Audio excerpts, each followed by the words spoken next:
This is a glacial lake in Iceland, and as you can see, ice floats. Now, while this might cause problems for ships, it's partly responsible for life as we know it. Why? To figure that out, we'll need to learn about phases. All right, so let's talk about phases, right? I think you probably know most of the basics already, which is how we envision the molecules, or potentially atoms, like in this particular simulation. How are those molecules arranged in the various phases of matter, right? So these are molecular substances.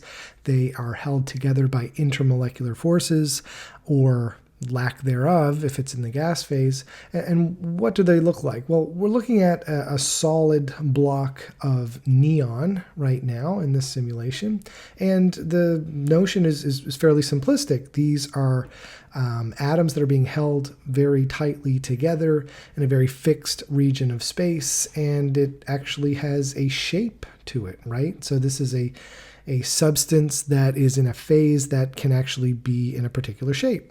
And then as we go to the liquid phase, we can see that this is much more fluid. That's where that word comes from, actually. We can move around the atoms to different spots within this chamber, and it occupies the shape of the chamber in terms of where it touches. And then, of course, the gas phase is the one we've spent time with so far, which shows us that occupies the entire volume of the vessel. And these particles are essentially behaving like ping pong balls, not really significantly interacting with one another at all. And of course, this is reasonably the same for all species. Here is a sample of water where we're showing a model of it in the solid phase. Notice that it's a relatively rigid structure and it doesn't adopt the shape of its container. But when we move to the liquid phase, much more fluid, lots more motion between these various molecules, and obviously in the gas phase we can see again at a very high temperature, we can have these molecules all over the place. Now, water was not typically referred to in terms of our ideal gas discussions because it's not necessarily a great example of an ideal gas. And that's because these molecules do significantly interact. I mean, we've talked about intermolecular interactions, and water has this prototypical hydrogen bond, right? Water molecules orient themselves toward one another, and you can see molecules like this pair more or less sticking together as they fly through space. And this is relatively common. Water molecules do significantly interact with their neighbors, and therefore they're not really a good representation of an ideal gas. Nonetheless, it can still be in the gas phase, and that's what we're talking about today, phases.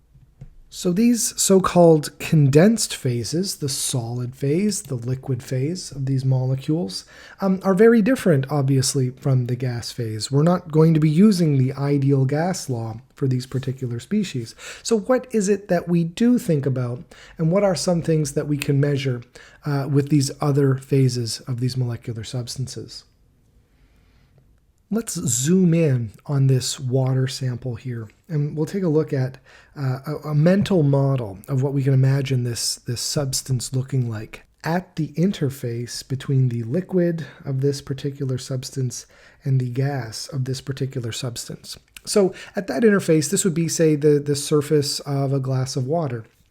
What happens is, as we learned last class with the kinetic molecular theory, we know that molecules are always moving, and there's always a distribution of speeds, and some of those molecules are moving very, very quickly. And so at the surface, it's entirely possible that many molecules are jumping up out of the liquid phase and into the gas phase, into the otherwise evacuated space above the liquid.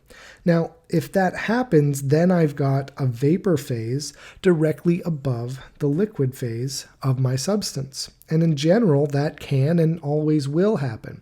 Of course, it will change depending on the temperature of this sample. Of course, if I heat it up and give it a lot of kinetic energy, won't that mean that many more molecules near the surface have that required amount of energy to break out of its hydrogen bonded network and up into the evacuated space above? Of course it does. And if I cool this system down, obviously many less molecules will have that requisite amount of energy to jump up into the gas phase. But nonetheless, this happens. And so we define something called the vapor pressure. And this vapor pressure is the pressure exerted by the vapor phase above the liquid.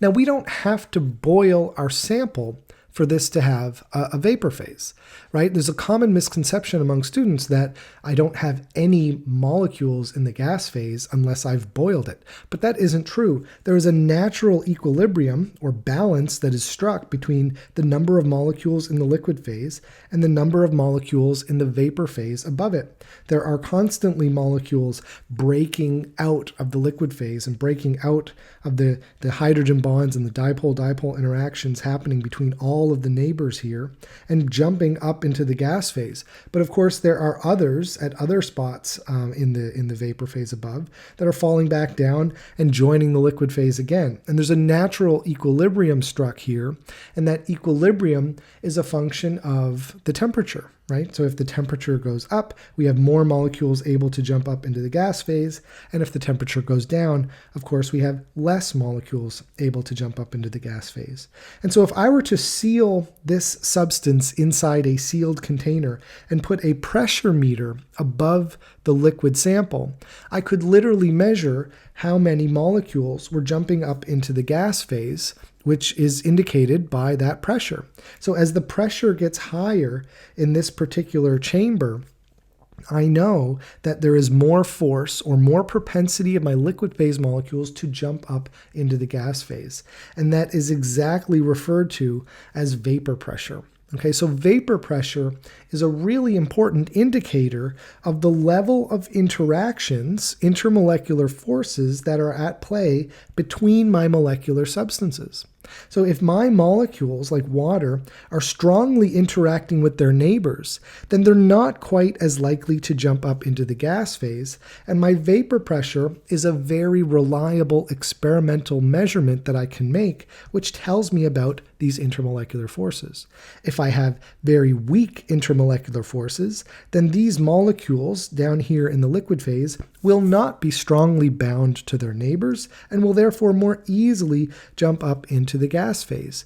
And so at any particular temperature, I can compare vapor pressures of many different substances to get a really clear indication of which of those substances has the higher extent of intermolecular forces. Here is an image of exactly that. What we're looking at here along the horizontal is temperature, and along the vertical is pressure.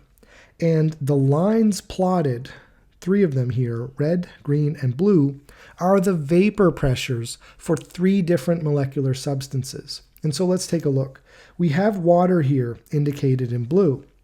And what this line is indicating for us is that the vapor pressure increases as I increase temperature. Now, that's precisely what I said a few moments ago. As I increase the kinetic energy of all the molecules in my system, of course, I increase the likelihood of those liquid phase molecules to be able to escape into the gas phase. And that happens regardless what temperature I'm at. Notice that water boils at 100 degrees Celsius, but it still has a vapor pressure at plenty of temperatures under 100 degrees Celsius. This is why puddles will evaporate in the summertime. They're not boiling, but the molecules that are able to jump up into the gas phase are swept away by wind and other events, and then eventually there's none left in the puddle. You don't need to boil it. So what does boiling mean? Well, this diagram actually is able to give us a definition of boiling. Now, if I follow this vapor pressure diagram up to this particular pressure, so what is so significant about this particular pressure? Well, it's 101.32 kPa. In other words, that's what we consider to be atmospheric pressure. So 101.32 kilopascals, we say, is atmospheric pressure at sea level. And what's interesting about that is that when my vapor pressure is exactly the same as my atmospheric pressure, then that means that the ability of my liquid phase molecules to jump up into the gas phase is exactly matched by the ability of the atmospheric pressure to push them back down. Let's take a look at this diagram again to remind us what's going on. Atmospheric pressure is the force downward, right? The force downward onto my liquid sample. Vapor pressure is the force upward that my molecules have to exert up into the gas phase. So when those two forces are equivalent, what that means is that now vapor pressure becomes able to overcome that atmospheric pressure, and I can then transition all of my liquid phase molecules up into the gas phase. And that is our definition of boiling. When our vapor pressure is equal to the pressure of the atmosphere, then we say we are boiling. We have enough kinetic energy in the molecules in their liquid phase to be able to go up into the gas phase. So this is literally the definition of boiling, and this helps us to explain why we can boil water at different temperatures under different conditions. For example, at altitude, climbers will note that their water can boil at a lower temperature because they're at a lower pressure at altitude. And so you can boil water down into the 90s at very high altitudes. And that's simply because there's less atmospheric pressure pushing down onto your liquid sample. And so your vapor pressure is high enough to overcome that at a lower temperature. So we have a definition of boiling, and we can see here that by the time we get to atmospheric pressure in terms of our vapor pressure, we need to be at 100 degrees for water. That is the temperature that is correlated to the amount of kinetic energy required to go into my molecules to cause them to boil. But now let's take a look at some of these other ones, right? We've got other molecules here. Ethanol, for example, has a curve that is comparatively lower. So at any given temperature, say 80 to 80 degrees, the vapor pressure of water is much lower than the vapor pressure of ethanol. Now, what does that mean? Well, let's try to connect the dots here. If the vapor pressure of water at 80 degrees is much lower than the vapor pressure of ethanol at 80 degrees, then that means ethanol has a higher vapor pressure.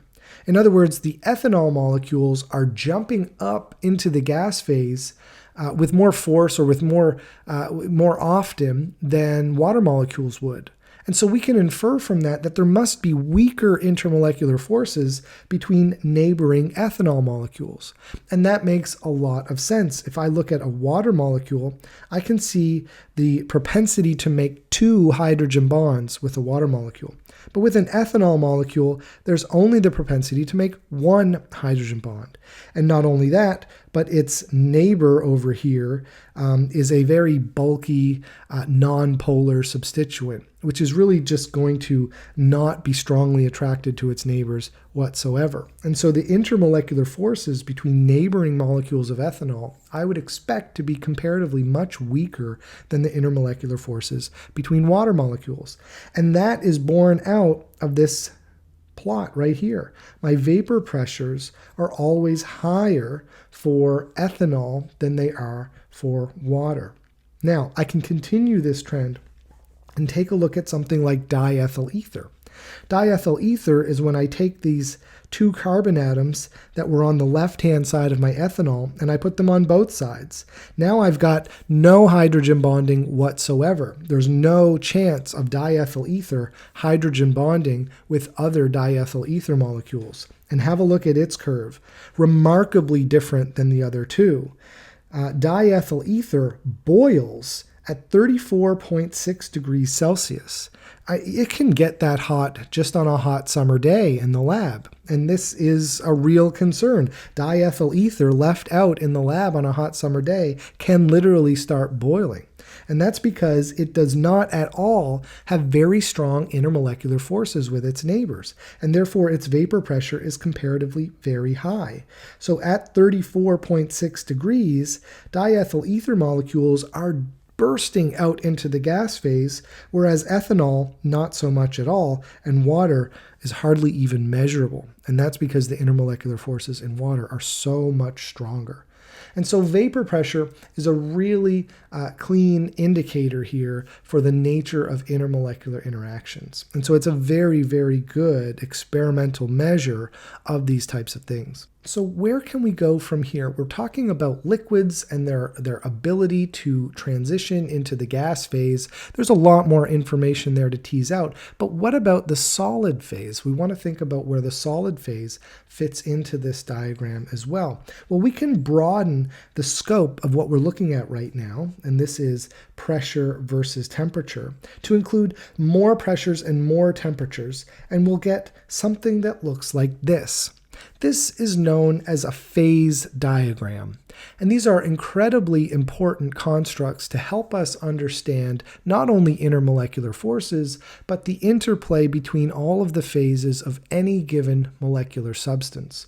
Let's take a few moments to digest this image and see what it's telling us. We've got a couple of lines here. So there's this blue line here. And what I want to highlight for you is that this blue line is essentially the vapor pressure line we've just looked at on the previous image. So this blue line traces up with pressure on the vertical axis and temperature on the horizontal axis until we get to the normal boiling point again, right? So this is the boundary, if you will, between the liquid and the vapor phase of a molecular substance. Now, this particular phase diagram is also for water. That's important to keep in mind. But for now, we can see that as we increase the temperature, we notice that the pressure that governs what phase I'm in is also increasing. And when we get to 100 degrees Celsius, we notice that our liquid can transition to the gas phase at 100 degrees if I'm at atmospheric pressure. Again, that's that 101.325 kilopascals. So what this line really is the border between the liquid phase and the vapor phase or gas phase of this molecular substance. What do I mean by the border? Well, consider a sample where I've got, let's say right here at point C, right? Some temperature under 100 degrees. If I elevate the pressure to be at atmospheric pressure, I'd be at this point. Let's highlight that with a green dot. If I'm at that point, then I am decidedly in the liquid region of this diagram. And doesn't that make entire sense? If I'm at atmospheric pressure, just like I am most of the time, and I've got a sample of water that's less than 100 degrees, I expect that to be in the liquid phase. And of course it is. But as I increase the temperature, even keeping it at atmospheric pressure, by the time I get to 100 degrees, I notice that my sample starts to boil. In other words, this blue line is the boundary or border that tells me when I will transition from the liquid phase to the gas phase. So as long as I hold my pressure constant, and I can do that on the benchtop of a chemistry lab, as I increase the temperature of this sample, when I get to 100 degrees, I will begin to boil and I will transition to the gas phase. So this is really a phase map, right? We call it a phase diagram, but it is a map that tells us under what conditions of pressure and temperature we should expect to find each phase of our particular substance.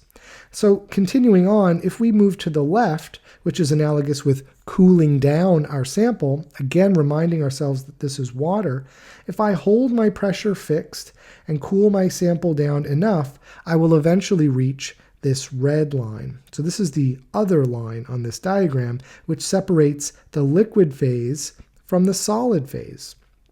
So as I cool myself down until I eventually get to this temperature, which I see is 0 degrees Celsius, I realize that if I go any colder, I will freeze and I will become a solid. So again, this is a map that tells me how or what conditions I need to transition between any of the phases of my particular substance. So I have liquid, I have vapor, I have solid, and I have all of the transitions between all of those different phases indicated by these lines. So the interpretation of this map or phase diagram is really such that I look at any particular combination of temperatures and pressures, and I can discover what is the phase that I am most stable and therefore most likely to exist in under those conditions. For example, if I told you that I was at 100 degrees and at about 50 kilopascals, you could look at this diagram and say, well, there's 100 degrees. If this corresponds to 101, 50 is going to be somewhere around here, and I am squarely in the vapor phase at that particular set of conditions. Likewise, if I told you I was at 0.01 degrees and also at 50 kilopascals, again, you would discover somewhere around here, you would be in the liquid phase. And of course, if you cool that sample down, you can go into the solid phase. But these borders, these lines here, tell you at precisely what conditions those phase changes can happen. Now, there are some special places on this diagram that deserve some attention. First and foremost is the so-called triple point.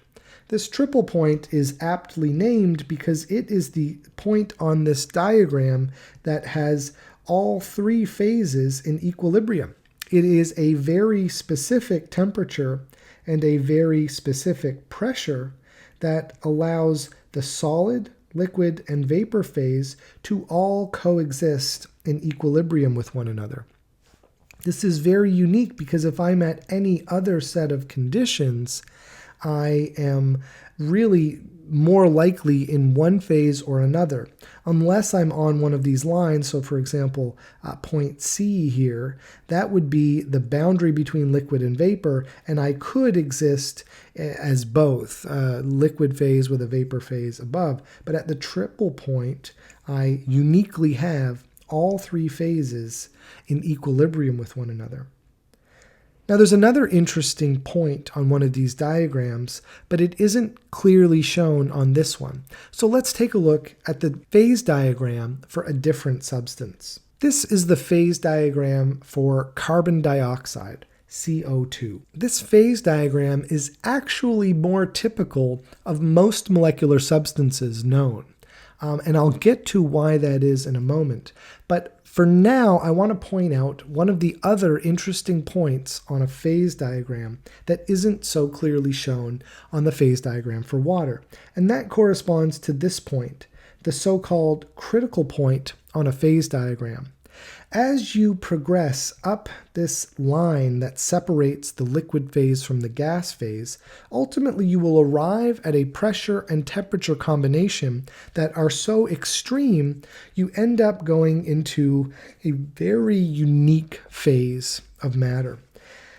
If we think about the properties of a liquid, which are that it has flow, it has a reasonably high density, it adopts the shape of its container, or at least the bottom of the container, the level that the liquid occupies, and compare that to the conditions of a gas, well, a gas occupies the entire volume of a container and has much lower density, we can discover that there's actually a boundary that we call the critical point, beyond which it is difficult to distinguish between the liquid and gas phase of this particular substance. CO2 is a great example because its critical point is reasonably accessible by experimental means.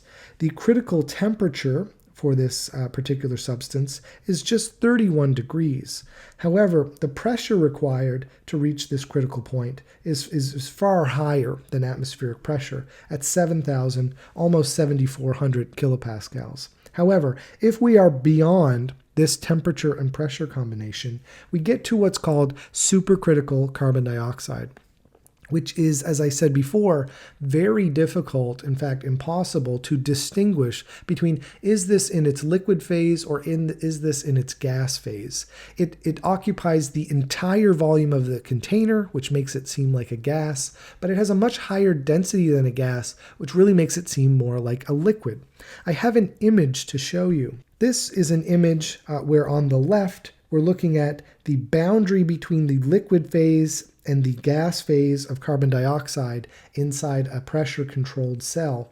And as we increase the temperature and pressure inside this cell, we discover that we create, well, what is this? We wouldn't know unless we had the knowledge of supercritical phases before we've done this. When you go beyond that point, you lose the distinction between liquid phase and vapor phase. This isn't purely a gas because it's got a much higher density, but it isn't strictly a liquid either, as you can see a liquid on the left. And so this supercritical fluid is an interesting phase, and it's accessible on a phase diagram once you go beyond the critical point. And so this line, this vapor pressure line, comes to a full and complete stop in a complete phase diagram. Of course, carbon dioxide also has a triple point, and its triple point is relatively accessible at a minus 56 degrees and 500 kilopascals. You can have all three phases of carbon dioxide happily coexisting with one another. But there's a more interesting feature of this diagram, which isn't so much interesting about carbon dioxide, but instead highlights what was in fact remarkably interesting about water. Let me call your attention to this line. This is the line that separates solid from liquid, right? So this is the melting or freezing line. As I go from low temperature over to high temperature, I melt. As I go from higher temperatures to lower temperatures, obviously I freeze. And I notice that as the pressure increases, the temperature at which I melt also increases. Now, that might seem all well and good, but I think it's more intuitive to think of it from the perspective of how we think of phases. So if I were to have a liquid phase, which has my molecules reasonably mobile with some space in between as they pass by one another, as I increase the pressure of that system, so let's imagine going from, say, this point up. So I'm going to increase the pressure of this system relatively uniformly. At some point, I will go into the solid phase. So as I compress a liquid, I can eventually create a solid, which makes sense because solids we think of as being more densely packed, and we can squeeze them into a smaller volume of space. And so squeezing a liquid, even at constant temperature, is a bona fide way of freezing it. Okay, so that makes intuitive sense, I think, when we understand phases, but this isn't the case for water. I didn't highlight it earlier because it didn't seem like an anomaly because we weren't thinking about it, but water's solid to liquid boundary is actually tilted in the other direction. It's tilted from right to left as you go up. The implications of that are obvious but incredible.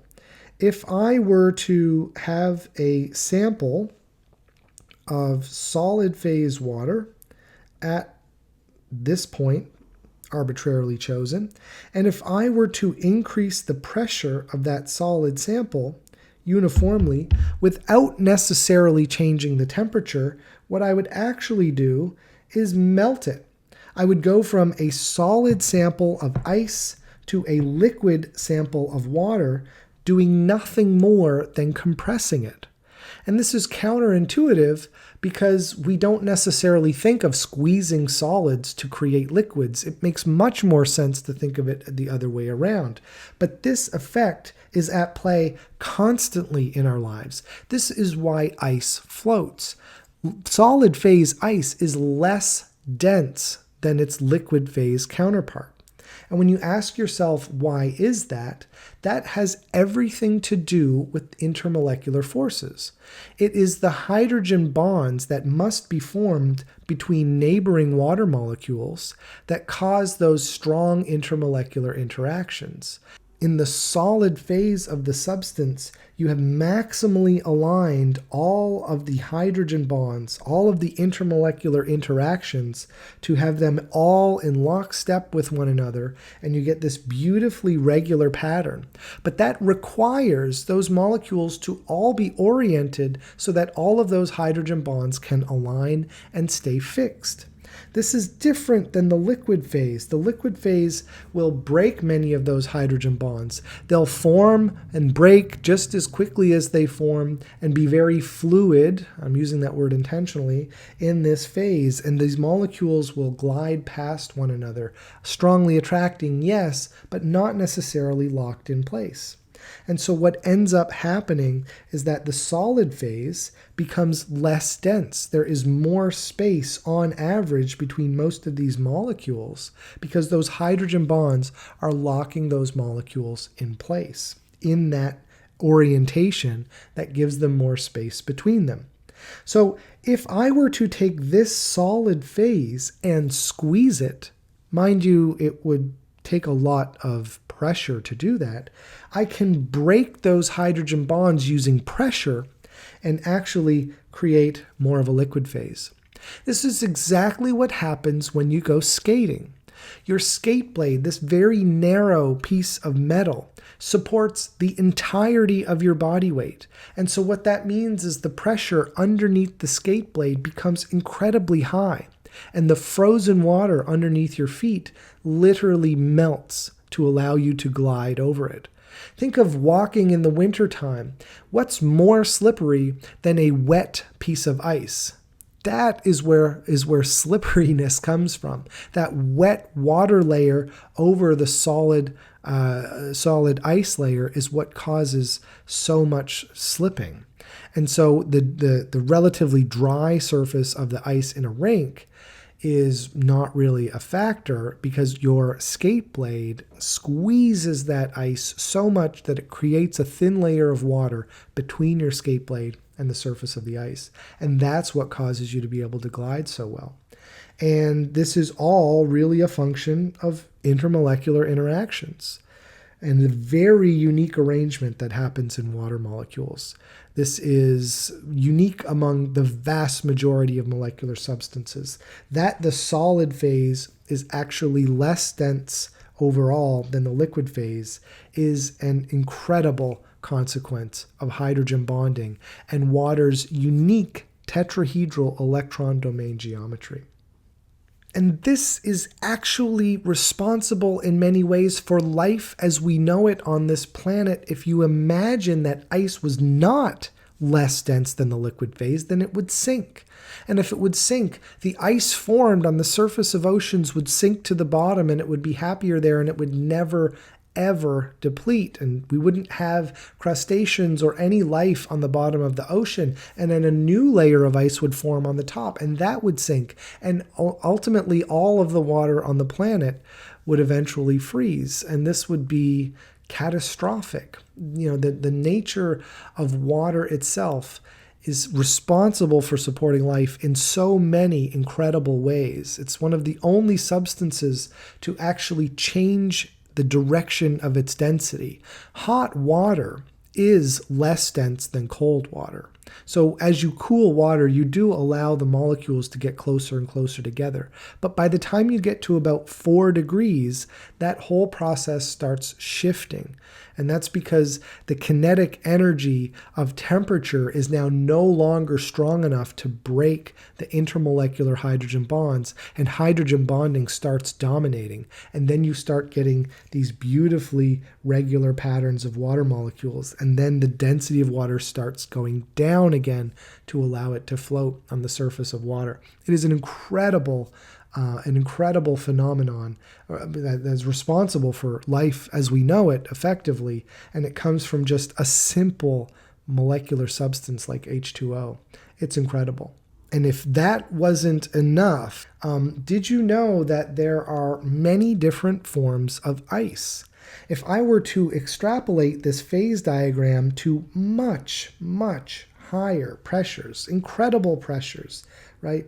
Gigapascals even, what you find is that the actual structure of ice starts changing, and there are various intermolecular patterns that are adopted to, I guess, maximize stability of those phases at these incredibly high pressures.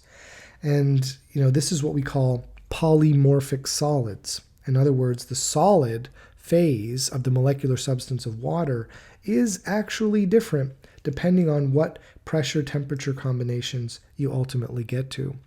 So lots in there, but ultimately the take-home message today is that a phase diagram tells the story of what conditions do we expect to find each phase at for a molecular substance, and perhaps more importantly, what specific values for pressure and temperature will we expect phase transitions to happen? Because I want to talk about phase transitions and the energy associated with them in an upcoming class.